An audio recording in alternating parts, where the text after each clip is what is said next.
Imaginen por un segundo el asfalto de la Ciudad de México a más de 2.200 metros de altura sobre el nivel del mar. El aire es denso y el sol golpea con una violencia que dobla a los mejores corredores del mundo. Pero aquel agosto de 2023 un hombre boliviano de piel curtida por el frío de Oruro estaba haciendo algo que nadie creía posible.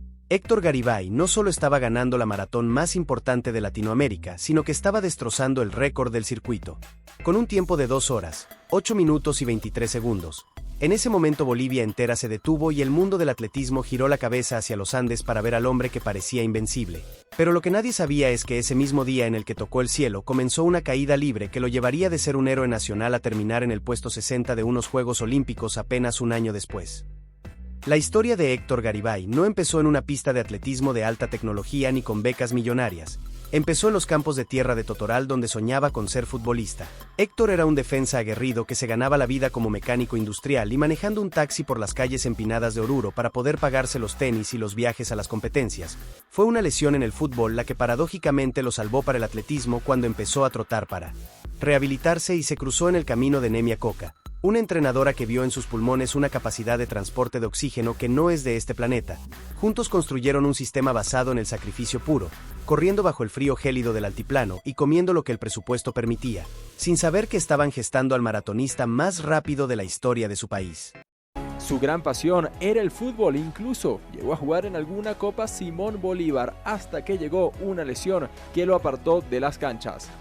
La historia de Héctor Garibay en la distancia reina de los 42 kilómetros empezó de forma oficial el 2 de mayo de 2021, cuando se paró en la línea de salida del Sudamericano de Maratón en Asunción, Paraguay. Aquel día Héctor no era más que un debutante con mucha hambre que terminó colgándose la medalla de plata con un tiempo de 2 horas, 22 minutos y 25 segundos. Era el primer contacto real con el muro de la maratón y aunque el tiempo hoy nos parezca discreto comparado con sus marcas actuales, fue la chispa que encendió el motor. Lo más impresionante es lo que pasó apenas 5 meses después de ese debut en Asunción. Para quienes seguimos el atletismo sudamericano, el éxito de Héctor no fue una sorpresa de un solo día. Garibay ya se había ganado el respeto del continente cuando en octubre de ese mismo 2021 dio el primer gran golpe de su vida al ganar la maratón de Buenos Aires con un tiempo de 2 horas, 11 minutos y 59 segundos. Imaginen la progresión brutal de bajar 10 minutos su marca de debut en menos de medio año. Ese día un mecánico de Oruro que casi nadie conocía fuera de Bolivia cruzó la meta en la capital argentina dejando a todos en silencio y demostrando que su transición del fútbol al asfalto era algo muy serio. Antes de su marca estelar de 2023 Héctor ya había probado el sabor de la élite europea cuando en Sevilla durante 2022 bajó por primera vez de las 2 horas y 10 minutos estableciendo un récord nacional de 2:09:06. Sevilla es conocida por tener uno de los circuitos de ruta más rápidos de Europa y Héctor supo leer cada kilómetro de asfalto con una sangre fría que no se le conocía. Su paso por el Mundial de Oregón en 2022 donde terminó en el puesto 36 con 2:12:44 y su medalla de bronce en los 10.000 metros de los Juegos Suramericanos de Asunción confirmaban que estábamos ante un atleta todoterreno, un hombre que no solo tenía fondo sino una velocidad terminal envidiable. En febrero de 2023 Garibay dio su aviso definitivo al mundo de nuevo en la Maratón de Sevilla. Allí paró el cronómetro en 2 horas, 7 minutos y 44 segundos, logrando la marca mínima para París 2024 y destrozando su propia marca anterior. Esta actuación en Sevilla fue la que realmente le puso precio a su cabeza en el mercado internacional, porque no solo fue el tiempo sino la forma en que corrió los últimos 5 kilómetros, acelerando cuando los atletas africanos empezaban a flaquear bajo el cielo andaluz. Héctor se convirtió en el Puma de los Andes y las marcas internacionales empezaron a acecharlo. Antes de eso ya había dejado huellas en tierras europeas demostrando que su adaptación al nivel del mar era casi instantánea a pesar de vivir a altitudes extremas. Esta capacidad de bajar de la nube de Oruro y rendir al máximo nivel en Sevilla o Valencia fue lo que nos hizo creer que estábamos ante un fenómeno único en la historia del atletismo sudamericano.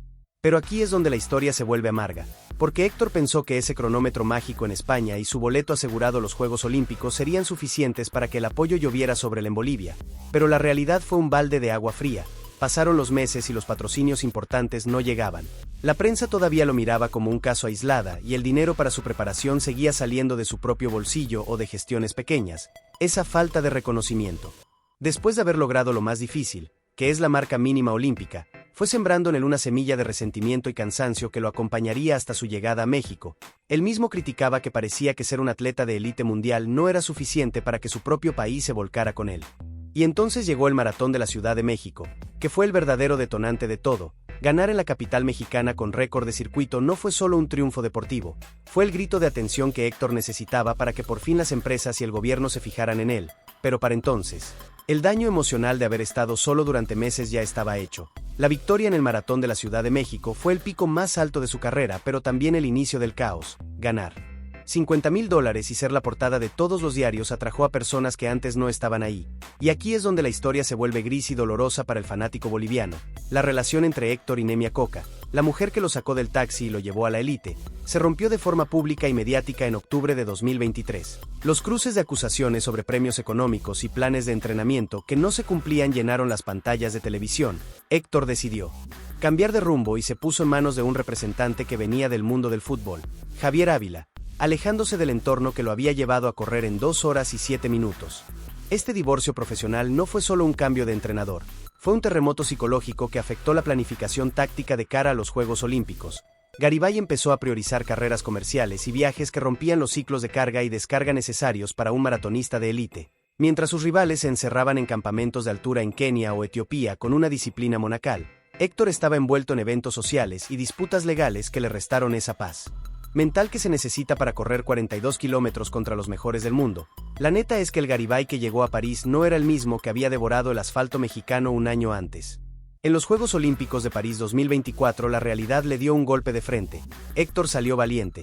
Incluso lideró la carrera durante los primeros kilómetros mostrando ese orgullo andino que lo caracteriza y dándonos a todos una ilusión que duró apenas unos minutos. Pero la maratón olímpica es cruel con los que no llegan con una preparación perfecta y Héctor empezó a hundirse en el pelotón de forma dramática a medida que pasaban los kilómetros.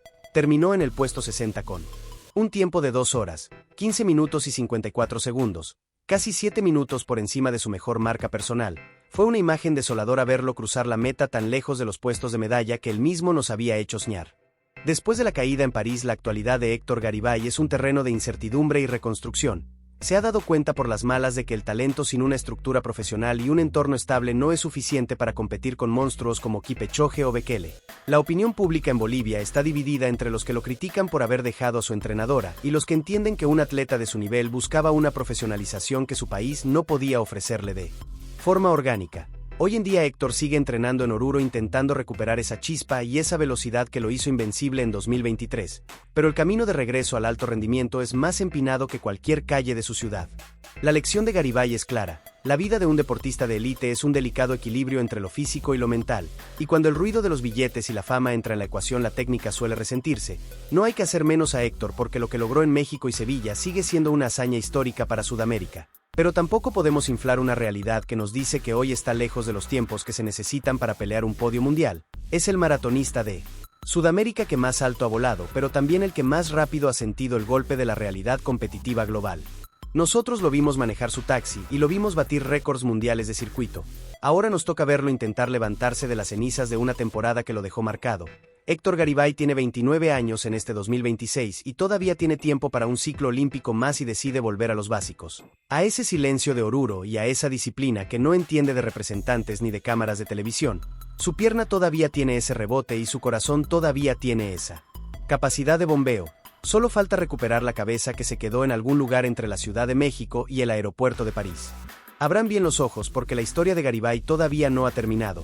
Pero el Puma de los Andes tendrá que elegir si quiere ser un recordatorio de lo que pudo ser o la prueba de que un guerrero siempre puede volver al campo de batalla con las cicatrices bien puestas. La competencia en el maratón mundial no espera a nadie y los tiempos siguen bajando mientras Héctor busca reencontrarse con su sombra en el frío del amanecer boliviano. Esto es Atletas a Fondo y aquí no maquillamos la realidad.